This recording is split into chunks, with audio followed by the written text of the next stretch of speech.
Welcome to Tomlin's Harmonica Podcast. I'm your host, Tomlin, and this is the place to be for a variety of harmonica-related content, including interviews, lessons, and discussions about all aspects of harmonica playing. This podcast is brought to you by the Tomlin Harmonica School, where I provide a step-by-step curriculum for beginners to advanced intermediate players, as well as personalized feedback and all the resources you need to get better at blues harmonica. Go to tomlinharmonicaschool.com to get your first month for $1 using the promo code PODCAST. Today's guest is a well-known harmonica player and teacher on YouTube. He works hard to teach harmonica in a fun and creative way. In his own words, he teaches with a touch of the absurd. His name is Benjamin Tremblay Carpentier, but you might know him better as Harmonica Vaudeville. How are you doing today, Benjamin? I'm doing great, man. I'm with you. It's almost sunny here. No snow yet, and life is good. Very cool. So for people who don't know where you're from, will you tell us where you are? Well, where I am right now, I'm in Montreal, Quebec, Canada. But where I'm from a small town called Val d'Or. Val d'Or would be how I say it in normal. But it's about 8 hours northwest of Montreal. So it's really deep in the wood with about 3 hours of forest before you hit my town. Wow, that's like right in the wilderness. Yeah, well, I mean, for people who never went to the province of Quebec or in Canada, it's such a big country that when you're born in it, you don't realize it. But when you go in France and Belgium and you say, okay, so you can change country in car in about 3 hours and you're in the next country. I mean, I'm not even to my half of the way to see my parents. So that's a real haha moment. Yeah, you would definitely. Say. Yeah, we did our honeymoon in kind of the northeast corner of United States, but we started in Montreal and absolutely loved it. We're definitely going to be coming back, but we want to do more of Canada. It's like, here's just a tiny little bit and there's so much more. Yeah, well, it's funny because you should have told me. Oh, no, okay, honeymoon, forget it. Stay with your love. But when people come in Montreal and from another country, they're always like, okay, I want to do this, see the whales, see a bear, go in the deep forest and go there and there. You're like, dude, you want to go through like 12 countries in 5 days? That won't happen. No, I mean, we spent 5 days in Montreal and that wasn't enough. No, of course. Montreal is such a creative, artistic, and all other interests. But for me, I mean, I want to see show, I want to jam, I want to meet people from all around the world. And Montreal is really a nice place. Right now, it's a bit less... there's a lot less show, I mean. Bar close and everything, but still I play like tomorrow I'm gonna play with people. It's like a meeting about traditional Quebec musician and dancer and flamenco dancer and musician, and we kind of blend the two styles together to see what could go out of this meeting. Oh, that's cool. I was gonna ask you how it's been over the last, what is it, 6-7 months? Have the venues just been completely closed all the way through? Have you gigged at all? Well, it's a roller coaster. So it's like, okay, nothing's going to happen outside of my studio. So I'm more in doing lesson, building new chords or finding new way to jam, because I really need to jam, man. It's overall improvisation. To improvise is something that make me feel really good, and then kind of put all the stress, all the thing that I need to do, I need to master. I don't care. I just improvise and say what I feel with music. So I work on new idea to kind of get my student to improvise with me and jam. Just totally give a concept, and we jam for 1 hour, and there's people from all over the world who are jamming together for sometimes the first time, or so that's kind of keep me going in one way. But yeah, I did some gigs, some festival with all the respect of the distanciation. It's a Distancing. word in English, right? Distancing. Distancing. Oh Yeah. yeah. Okay. So with all the respect of the distancing and people who are great, and it was really fun to finish the first song and hear. Oh yeah, that sound. I totally forgot it when you stopped to play, and people say, "Yeah, good job. We like it. We're gonna send you love because you just gave us some." And it's such a great honor and fun, and to be with other musicians and playing. It's yeah. So I play a lot with my instrument alone. I really think that there's going to be a lot of one-man band are going to come the next year just because of all of this. And I play with other people, practicing with all the reality that we need. I try to practice with Zoom. Sorry, man, that won't happen again. I can jam with people, but working and try to place beat on the good beat, that no. Yeah, that's it. I've had so many students over lockdown saying, "Oh yeah, we should totally play together." And how do you make it work? And I've tried Zoom. I've tried proper software for jamming with music. I can't remember what it's called, but there's this software that's supposed to enable a whole band to play together. And it could be 5 milliseconds out. It's too far. It feels so wrong when everything isn't sitting on the beat. Yeah,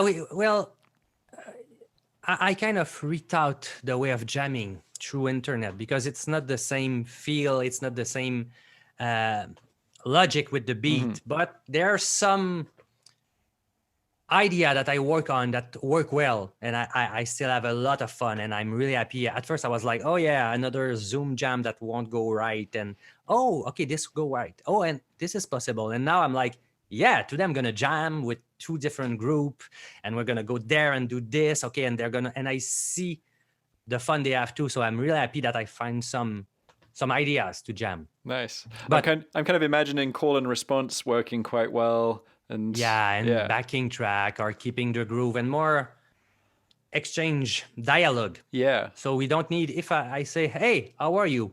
You're not gonna count 1, 2, 3. Great. And try to fit it on a beat. So that's more the way I work for now. That's very cool. It's very creative. I like that you found a solution to a problem that every musician on the planet has right now. That's very cool. So you said that you're working on new things. You're working on new courses. Do you want to tell us a little bit more about that? Well, I mean, I got different courses, but like I was listening a lot of your podcasts and how you work with students and how you realize that sometimes we kind of think it's going to be really easy to learn this. And when we're going to teach it, we're like, oh yeah, but I forgot to, okay. And maybe they're going to need that. And you're always going to go back. So I did some tutorial and method that I'm working back on it and say, okay, I can change that. And okay, this is missing to just do the link with that.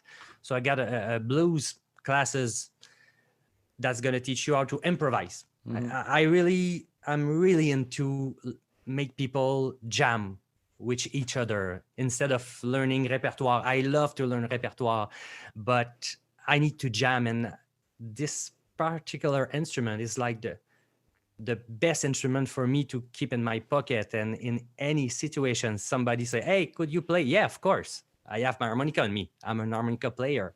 Yeah. And that's my first, how could I say it? It's my first rule to really, if you hesitate of saying, yeah, I'm not good enough to say I'm an art player, my first question is, do you have your harmonica on you? If you say, yeah, you're an art player, that's the end of the line. But if you're a professional and I meet you on the street and say, hey, do we jam? Do you have your harmonica? And you say, oh, no, I didn't thought that it would be useful to bring my harmonica on me outside.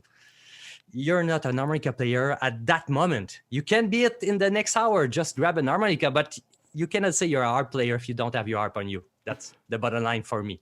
Oh man, if we had ran into each other in Montreal when I was on my honeymoon, you would have said I wasn't a harmonica player.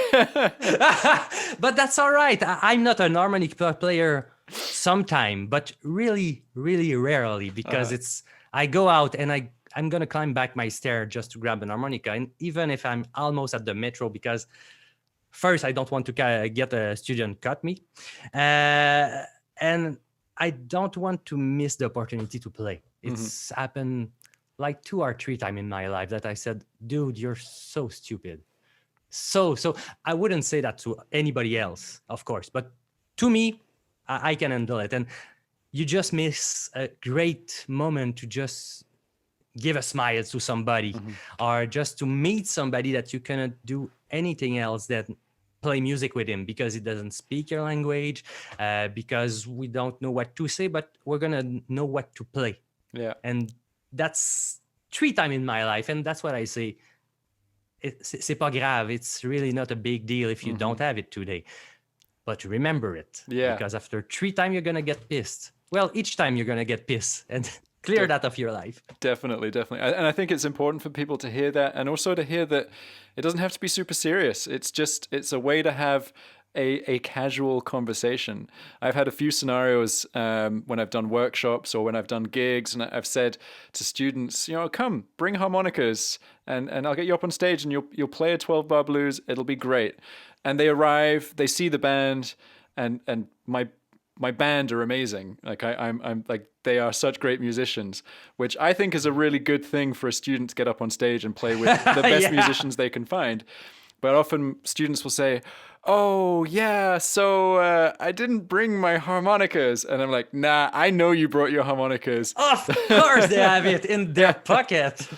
And I think it's important to, I know it's scary sometimes, but it's important to take every possible opportunity to play, especially with people who are really good. They're not there to make you feel bad about yourself. They're there to help you, learn something and express yourself and have a conversation. And back you up. They're the best people. It's what I say.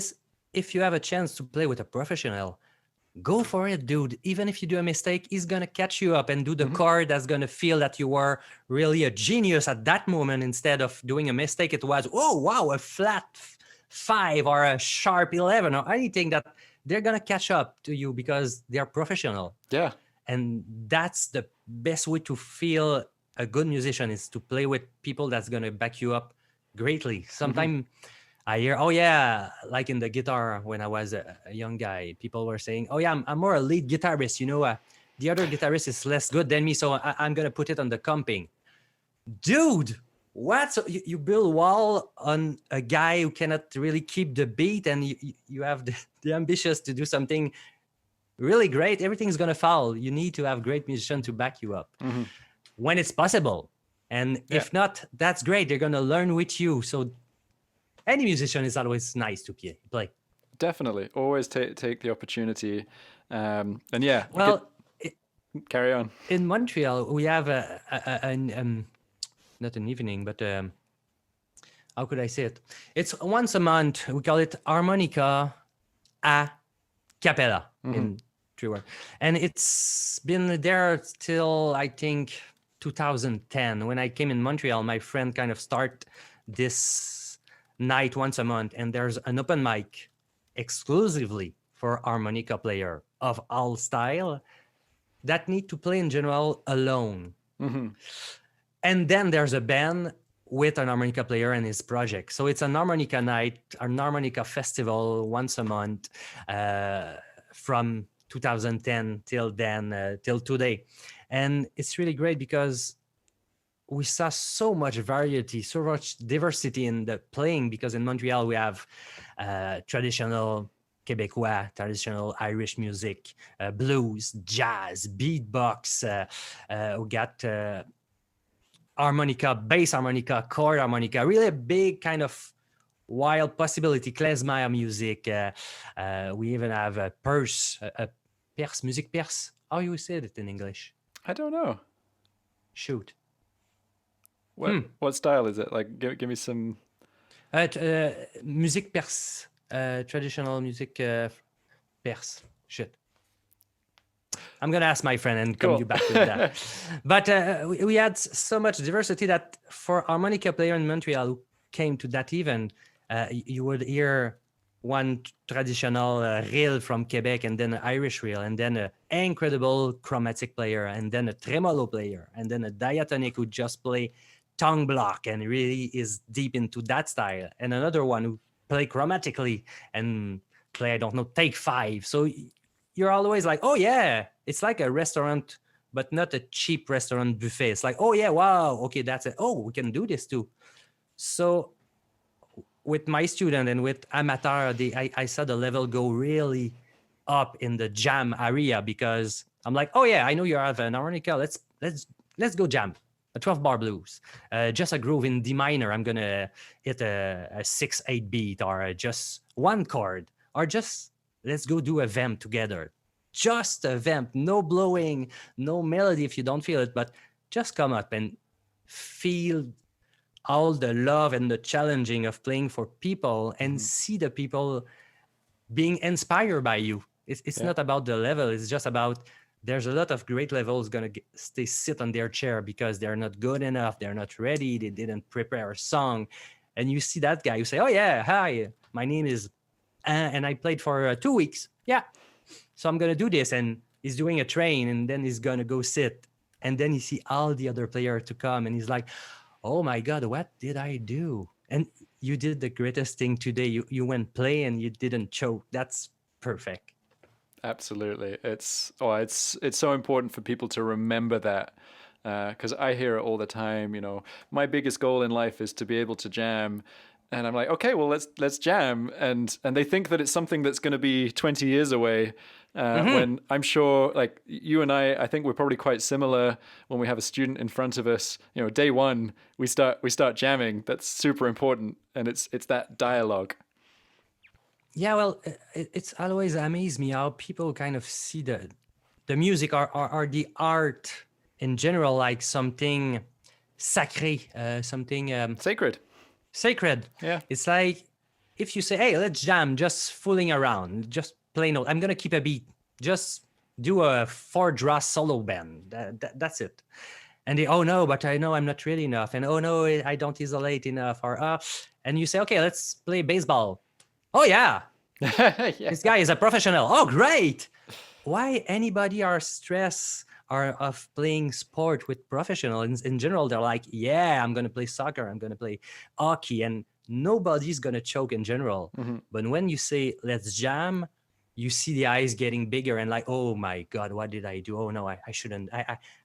I doesn't deserve to play with you. Yeah. Dude, we're just chatting. It's just, instead of word, it's notes, it's sound, it's expression in another way. And that's perfect. And you have something really interesting to say that I want to hear.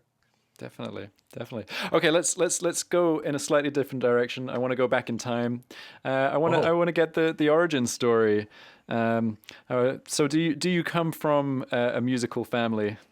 Not at all, man. When I was young, my mother bought me how do you say it? Xylophone, Xylophone. Yeah, kind of xylophone, but in metal. Okay. So, and I kind of mess up with this kind of instrument, and I still have it like 30 something years later. It's in my studio room, and sometimes I just remember where I came from. It's like, I started with you, man. And then I kind of discovered guitar because my big brother played guitar, and I was like, oh yeah, that's cool. He's cool. He's my big brother. So, of course. you know how it is. And then I went in classical guitar. I discovered a Cuban composer called Leo Brouwer. And he was like the joint of classical and pop rock music. He's like, this is not what kids listen right now of what I see. So I'm going to compose song inspired of a studio with power chord. And for a guy who played some rock and metal, it's like, oh yeah, that song is really cool. And that's classical, dude. And this study is like kind of an improvisation, getting into it. And all his work is awesome. If you have chance to listen to Leo Brouwer, it's perfect. So with the classical guitar, I went to study in music. I decided in Quebec, we have something between before university. That's Okay. called a cégep. It's like a 2 or 3 year of study that you can do. And that's why I kind of went in music, because I wasn't really a good player, but it's kind of a between that can give you a chance to get the level to go to university. And at that time, that's where I met my first harmonica player in a party, because it was the first year there was teaching jazz, diatonic, harmonica.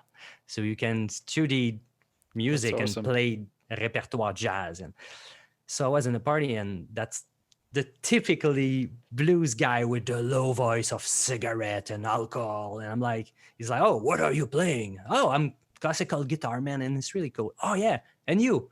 Oh, I'm playing harmonica. Oh. And I realized I never heard harmonica really, or realized that harmonica exists until I was 18 or 19. I was like, oh, could you play something? Of course. And the guy had the harmonica in him. He was an harmonica player. Nice. He's like, do, do, do, do, do. I'm like, holy crap, what a great sound and such expression and such, whoa. But I didn't realize that guy played chromatically. He did tongue block. He tuned his harmonica. He customized harmonica. And he was a student at that time. So, I had the chance to take a secondary instrument. So I said, oh, okay, that's it, man. I didn't know what to do because I was really into classical guitar. And that was enough, because I started playing at 16 or 17. So when I arrived, what I saw in music school, it's like, oh yeah, you start at 6. Mm-hmm. What? At 6, I was playing in the wood with my axe. And oh, and you start violin at 4, and okay, you know the theory. You can sing sight reading. Oh, so I was all over my head learning all the theory and try to sing, and it was such a challenge. So that I didn't think of another instrument, but the harmonica kind of came in and jumped in my face and say, dude, that's what you want to do. So I started learning with my first teacher, Sylvain Rodrigue, it's one of the guy who influenced a lot of the modern playing. He was coming from the Howard Levy kind of minding of playing chromatically, playing jazz, playing blues, playing Irish music, Québécois. So my first contact with harmonica was 3 or 4 players who played chromatically, played bass harmonica, chord harmonica, harmonita. In my first year, I all discovered that kind of world that I realized. At first, I thought if you play harmonica, you play chromatically a diatonic, and you need in some way to learn maybe bass or chord harmonica, because if you want to play with another harmonica player, that's the way to go. So in the first year, I kind of eat everything like, oh shit, I'm really not good. I thought it was easy. And okay, you're playing a Coltrane solo. Oh, shoot. And I'm like, shit, I need to isolate my throat. Oh, and I need to bend. And the 2 or 3 first year was like, okay, I'm really not good at it, and I need to work my ass. And I did it, and I work. And after a while, I realized, dude, I don't really listen to harmonica, except for Howard Levy. Trio Globo was something for me, who touched me a lot. And my friend who are playing in different style.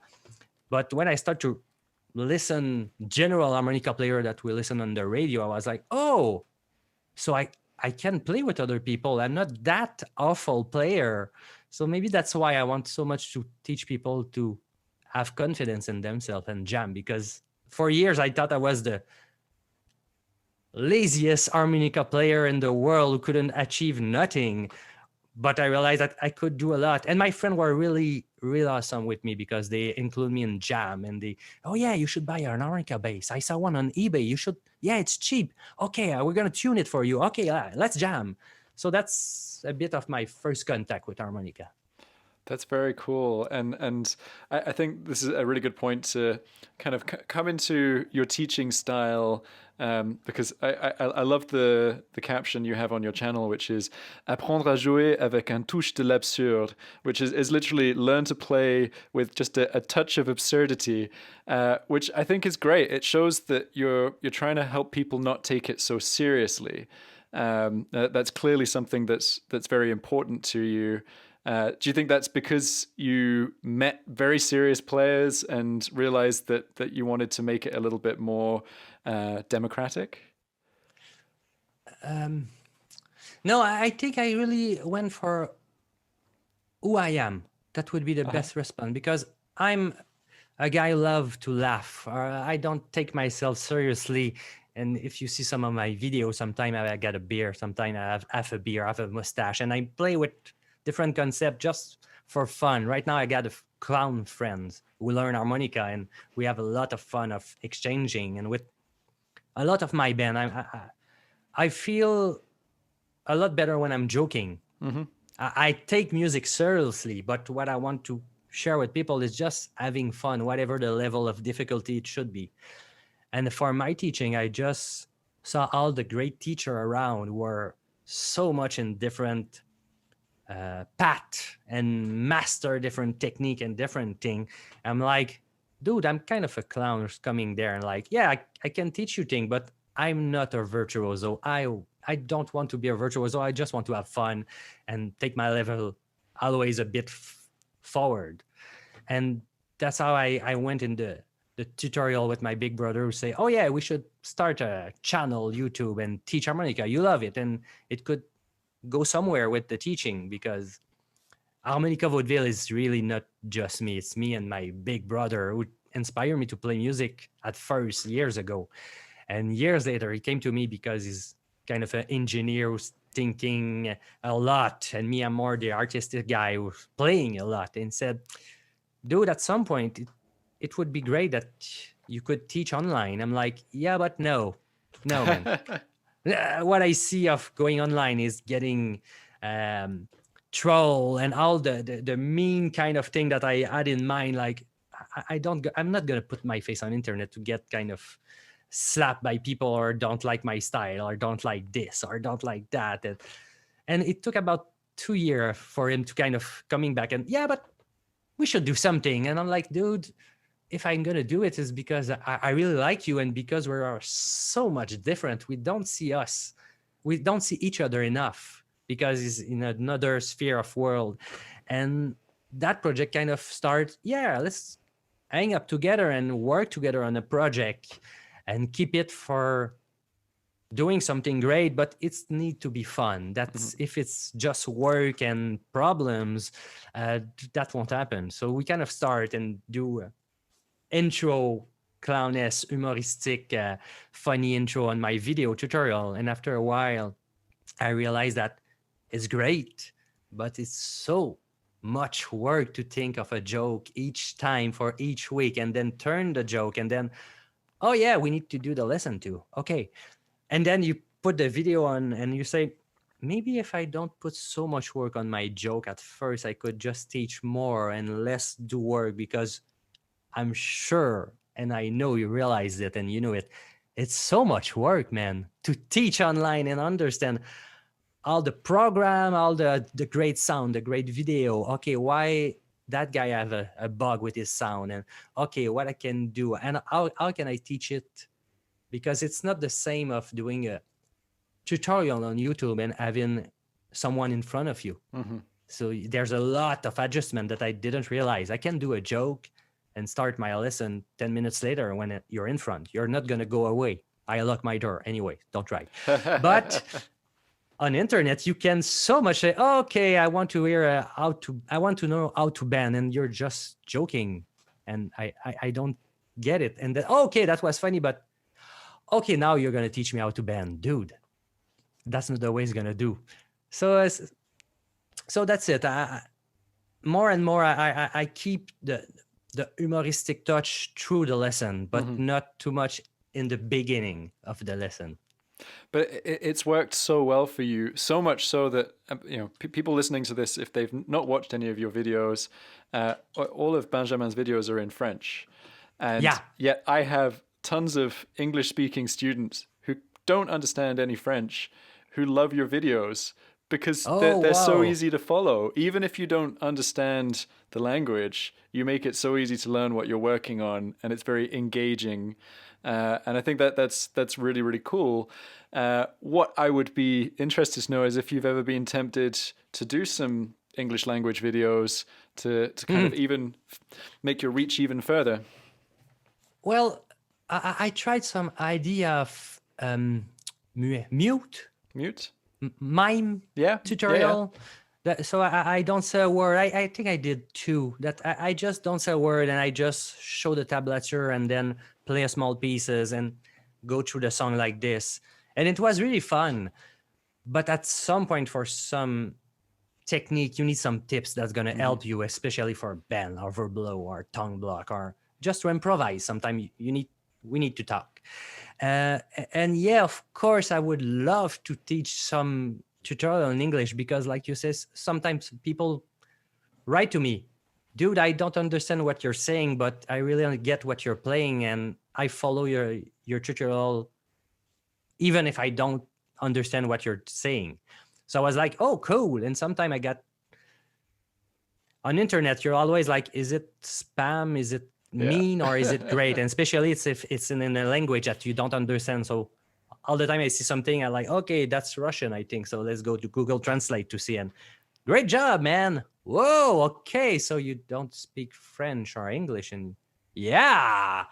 So yes, I would love to do some tutorial or method in English, but it's so much work just to do in French. And I really want to work. There's so much great player and teacher in French, but I want to do something really specific for the French people, because what I realize, because I'm in Montreal, I'm close to the States, and a lot of music from the States come influence the Canada and the Quebec more than if I lived in Europe, that maybe I would have other influence, of course. But when I went in internet, there's a lot of people from France and Belgium, because French player live a lot there. There's a lot of player there. And I was like, oh, wow, there's a big gap, I realize, between French and English player. Because when you speak with an American player, I can say a name that they never heard of. And I'm like, dude, it's not the equivalent of our Levy. It's just another player who is as much important as our Levy, and you don't know him, but you love our Levy. It's like, for me, it's a nonsense. And the more I go deep, I'm like, oh, you love Jason Ritchie. Oh, but you should listen to that guy. And if you look a bit, they even know each other. So I'm kind of trying to do a gap with the community, French community and the English community. But at first I need to have a French community. And that's what I'm working on with my tutorial, with my Facebook. I got a Facebook group who is such a great honor and pleasure for me, because people there are great. There had work to do to explain myself at first of what I wanted really to put on. Of course, no mean exchange, more help, more getting encouraged, motivate. Motivation, Motivation from other people of all level.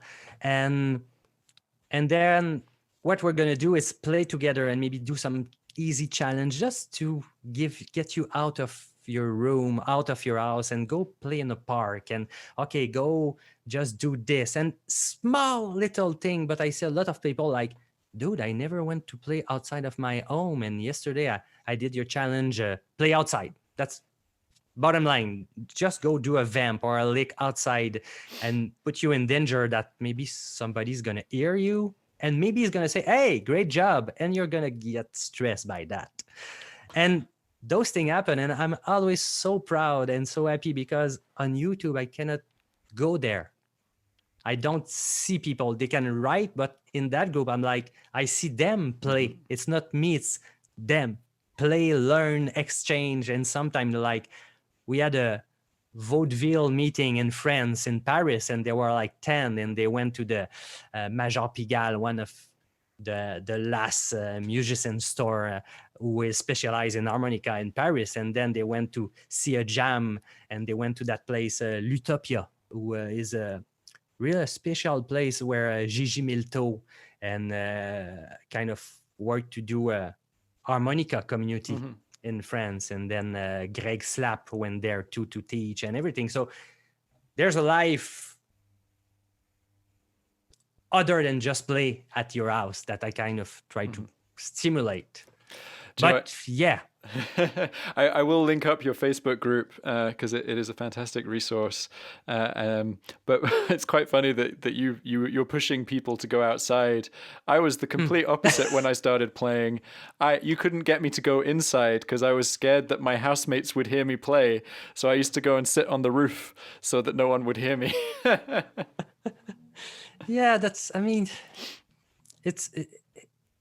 I understand because we're the more we get older, the less we accept to be bad, Yeah. to be not productive, or we kind of get some ease in some specific field, and we get use of being good in something. So that's why we stop going in other places and start again to being bad and need to work a bit and have all the discovery. But it's so much fun to be bad and work on that. Mm-hmm. For years, each year I learn a new instrument just to go back in the, oh yeah, I play like shit, I don't understand, I'm not good, oh yeah, my finger don't respond, oh I cannot play this, even a sound, that instrument won't allow me to play a sound because I need to work. And each time I kind of get some victory, I'm like, oh yeah, one note today, whoa, after 1 month I can play one note, wow. And then when you play your song, the feeling is so fun. Yeah. Such a so yeah. I think that's a really big deal with adult learners. It's getting them kind of comfortable going back to being a child and just experimenting and playing rather than having to get it right. Because I think, society tells us that we have to get everything right and you can't make mistakes and that's bad. But actually that's how you learn. You make mistakes as much as possible, and every mistake is a way to learn something. Yeah, and in some points, society kind of lies to us because there's a big trick. Everybody's gonna tell you, you're gonna learn from your mistake. It's good, man, to do mistake. You're gonna learn from them. But the first mistake you do is like, oh, you're gonna lose some point. Oh, you're gonna fail that exam. Oh, you're gonna go out of the class because you did a mistake. Oh, you're gonna get kicked out of your job because you did a mistake. But it's great to do mistake. Do mistake. And people kind of like, no more mistake. And you're like, in music, that's the best way to do mistake. And especially for improvisation, there's no mistake. Mm-hmm. There's just no mistake possible. You need to work hard to do a mistake, because if something sounds weird, just get the hole on the right or the hole on the left, or just draw instead of blowing, and oh, surprise, the mistake is gone. Mm-hmm.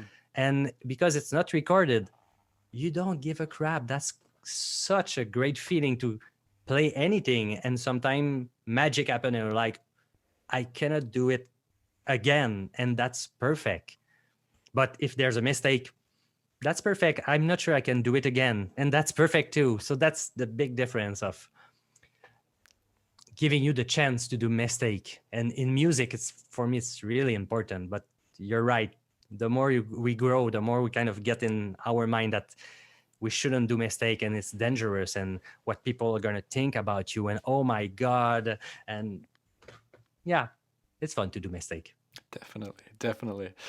Well, Benjamin, this has been an absolute pleasure. Thank you so much for agreeing to do this with me. I've had a lot of fun.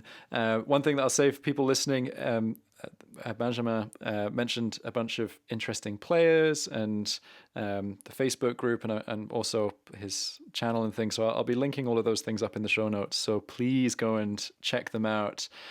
Definitely go and check out the YouTube lessons. I think that'll get you really excited about checking out more of his stuff. One thing I wanted to ask you, because when I was kind of prepping for this, I found it quite hard to find exactly what your musical projects are. So do you want to tell us just briefly where we can listen to some of your playing as well? Yeah, of course. Well, I got different project that maybe Gaji Gajo would be the more album that I play all over the song. Sometimes it's chord harmonica, jaw harp, bass harmonica, diatonic, chromatic. So you're gonna have guitar. I go over different instrument, and it's one of my band who was so much fun to play with those people because all the musicians are great. So Gaji Gajo, kind of a mix of East European influence with other style because everybody has his background in that band. Then if you want to listen to P-O, accent circonflexe H, Okay. it's a harmonica duo, and we did some Friday groove each week for a while, so you can see different fun 15-second, 30-second groove. I got Tusk, Tousk, with a modern traditional influence band, a trio with a double bass violin who sing, and me with different instrument again. And if not, you can go see the project that I kind of participate. There's Maz, there's Ite. I kind of go everywhere. That's a problem and a great thing for me. I kind of love contemporary music. I love blues. I love jazz. I definitely love traditional Quebecois music because it's from where I live. And there's a big community around that. And then if you want to know more, just look at my thing or ask me. Send me something and I'm going to give you some link or anything. Very cool. Oh, well, I'll put all the contact details. Don't worry, I won't put your email address out there. So otherwise you'll get all the crazies. I'm only joking. We don't have crazy people listening to the podcast. No, of course not. Awesome. Well, thank you so much. This has been absolutely awesome, and hopefully we can hang out some more and maybe. Can in I person. say something before Yeah, we finish? Of course. Man, thank you so much for what you're doing. You work hard. You're a teacher who so much people love, and even in French, people talk about you in great, great pleasure and honor. You met up with other harmonica players that I love. P.T. Gazelle was yesterday live that I listened, who kind of speak of him, Joe Filisco, Jason Ritchie, Rolly Platt, Will Wild, all the players that you kind of asked to come were, for me, big influence, and for the harmonica world, Brendan Power, dude. Yeah. So you're teaching, you're inspiring, you're playing. I want to hear you more. That's maybe the thing that I need to find more of your project online, and you can give me some link. Yeah, that's going to be the exchange. But just thank you, man, because you work hard and you need to have some feedback of all the people who pass of you, and you're an important people for me and for a lot of people. Oh, wow. Well, thank you so much. I really appreciate that. That's very, very kind. And likewise, I love your stuff. I swear it was an absolute pleasure to get you here today. All right. I hope we can do this again soon. And I hope we can do it in person as well. We can actually get the harmonicas out and some guitars and jam. Yeah. All right. Take it easy. Take care, man. Happy harping.